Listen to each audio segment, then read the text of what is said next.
រូបមន្តធ្វើសាឡាត់មូលបង្គារសជាតិឆ្ងាញ់ជាមួយនឹងទឹកម៉ាយ៉ូណេសជីវ៉ាន់ស៊ុយបងប្អូនរឹតតែខ្ទិះរឹតឆ្ងាញ់តែម្ដងណាដំបូងខ្ញុំចាប់ផ្ដើមធ្វើការស្រុះបង្គាដែលបានយកបង្គានោះទៅដោតជាមួយនឹងឈើឲ្យវាត្រង់ល្អបងប្អូនបន្ទាប់មកទៀតគឺយើងចាប់ផ្ដើមយកសំបកបាញ់ត្រាងកាត់វាជាជ្រុងបែបនេះមកតាមវីដេអូហ្នឹងនិងខ្ញុំយកជក់មកលាបជាមួយនឹងខាសខ្មៅហ្នឹងបងប្អូនមុននឹងយើងយកសំបកបាញ់ត្រាងមកដាក់ពីលើវាកុំឲ្យវាស្អិតពិបាកនៅក្នុងការមូលសាឡាត់មូលរបស់យើងណាបន្ទាប់មកគឺយើងចាប់ផ្ដើមយកសាឡាត់ស្រួយការ៉ុតហើយនឹងក្តោបស្វាយ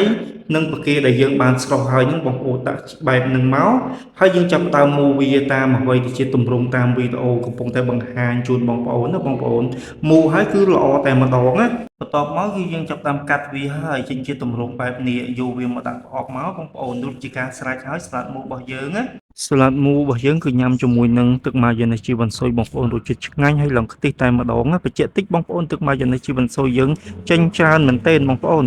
ហើយខាងយើងខ្ញុំមានបោះដុំនិងលក់រាយតែម្ដងបងប្អូននឹងមានផ្គត់ផ្គង់ជាប្រចាំសម្រាប់តែបងប្អូនធ្វើ sandwich សស sandwich គីបសាឡាត់មូសាឡាត់ចានអីបងប្អូនអាចទាក់ទងមកបានអរគុណច្រើន